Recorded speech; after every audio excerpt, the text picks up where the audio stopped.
มาแต่เสาเลยผมก็ยังบ่ทันได้วีเนาะนี่นะผมยังยุ่งอยู่เลยบ่ทันได้วีมักนาวอ่ะสนิทนี้มันก็แม่นมักนาวไทยเนาะตอนนั้นไอ้ไม้เพิ่นไปบวชอยู่ไทยเนาะเพิ่นเอาบีมาเนาะ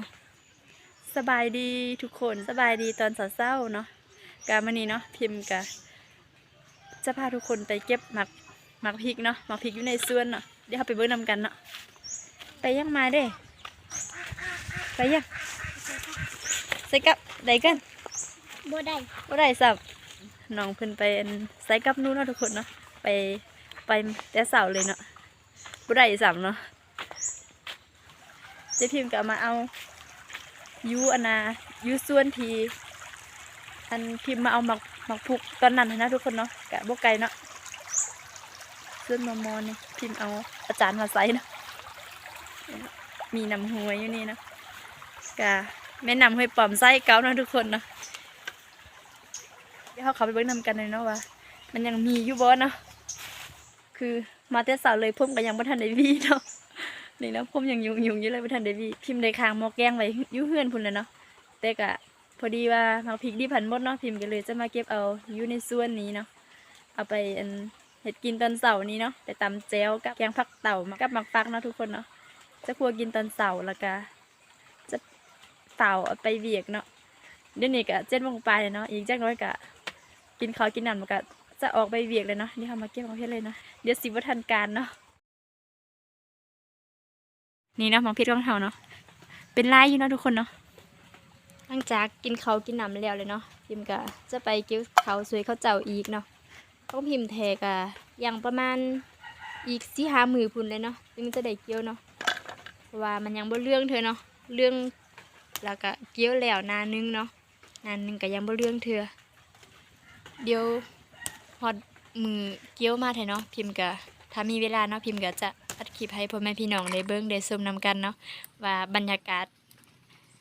ภายในมือเกี่ยวเขาหน้าของพิมพ์หั่นเนาะว่ามันสิเป็นอย่างไรเนาะเดี๋ยวเราไปลุ้นนำกันนะว่าเราสิมีเวลาบ่นะอันนี้มันยังเคี้ยวอยู่เนาะมันยังบ่ทันแก่เถอะเนาะบ่มีสีเหลืองเนาะนี่เนาะอันกกไตหั่นเนาะมีสีเหลืองเนาะมีอันแก่แล้วแต่ว่ากกนี่ยังมีสีเขียวจะนี่อยู่เนาะมันยังบ่ทันแก่เถอะเนาะแต่ก็มานี่ก็แซ่บเนาะเอาไปตำแจ่วเนาะมันแบบมันจะบ่เผ็ดเกินเนาะเสียงรถเขาเจ้าเนาะเขาเจ้าตั้งหมูไปหมูเขาเนาะไปเตะเสาเลยเนาะเดี๋ยวมาเก็บอีกเนาะแต่ยังมีไล่อยู่เดี๋ยวพิมพ์จะท้ายบรรยากาศตอนเสาให้ทุกคนในเบิ้งเนาะอันเขาเจ้าไปเวียกแต่เสาเลยเนาะนี่เนาะวินี้ก็แม่นหน้าแล้วเนาะนี่เขาเจ้ากำลังไปหันเขาเจ้าคือไปด้วยเสาเลยเนาะแล้วเขาเจ้าคิวเห็ดคิวเหลียวบ่เนาะหมอกไล่นะทุกคนคือแบบเริ่มหนาวแล้วเนาะเดี๋ยวนี้อาทิตย์นี้นี่แบบค่อนข้างที่จะหนาวขึ้นทุกมือเลยเนาะเบิ่งเนาะมีหมอกปกคลุมหมดเลยเนาะ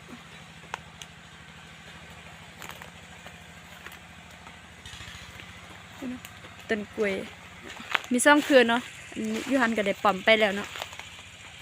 หมักเพชรสูงนะทุกคนนี่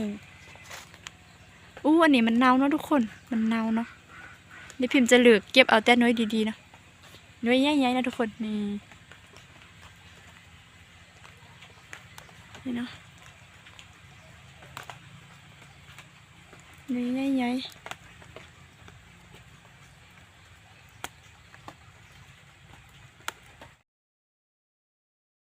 มีลายเติบอยู่เนาะ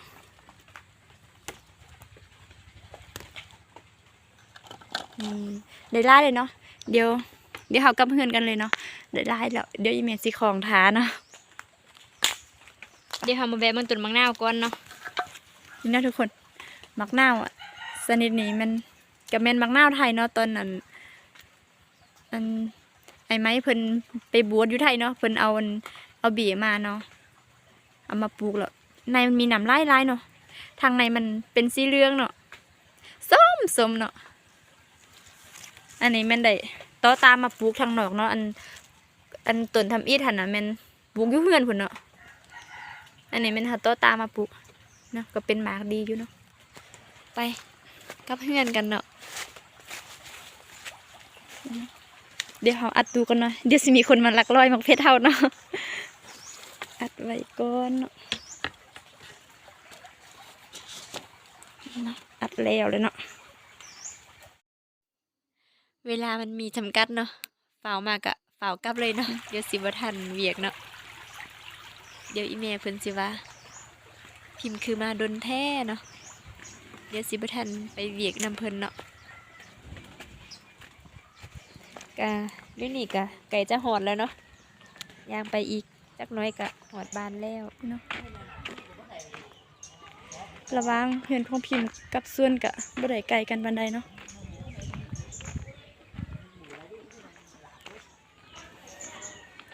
เดี๋ยวกะสิหอดเฮือนของพิมพ์แล้วเนาะส่วนอันนี้ก็แม่นส่วนของพิมพ์นะทุกคนเนาะแล้วก็อันนี้ก็แม่นตุบเป็ดตุบไก่ตุบหมูเนาะไว้พี่มีโอกาสพิมพ์จะพาทุกคนเลาะอาณาบ้านเฮาเนาะว่าบรรยากาศมันจะเป็นยังไงเนาะเดี๋ยวพิมพ์จะพาทุกคนเลาะเบิ่งเนาะอันนั้นได้นี้เฮาก็ได้มาหอดเฮือนของพิมพ์เลยเนาะเดี๋ยวเขาไปเบิ่งหมอกแกงอยู่เฮือนเนาะจักไฟหมอดปะหมดแล้ว โอเคนะทุกคนเดี๋ยวนี้พิมพ์ก็ได้มาหอดเฮือนเป็นที่เรียบร้อยแล้วเนาะพิมพ์ได้พิมพ์ก็จะได้ขอตัวไปเบิ่งอันหมอกแกงเนาะพิมพ์ได้แกงผักไว้หั่นเนาะพิมพ์ก็จะได้โจะคลิปไปเพียงซ้ำนี้ก็เนาะอาจจะบ่ได้ท้ายคลิปเพราะว่าบ่มีเวลาได้เนาะแบบบ่มีมือกลองได้เนาะพิมพ์ก็จะได้ขอตัวอำลาพระจากพ่อแม่พี่น้องไปก่อนเนาะจะได้โจะไปเพียงซ้ำนี้ไปพบกันใหม่ในคลิปต่อไปส่วนจะเป็นคลิปใดก็ฝากทุกคนกดไลค์กดแชร์กดติดตามกด Subscribe เพื่อเป็นกำลังใจให้พิมพ์สร้างคลิปในครั้งต่อๆไปเรื่อยๆเนาะ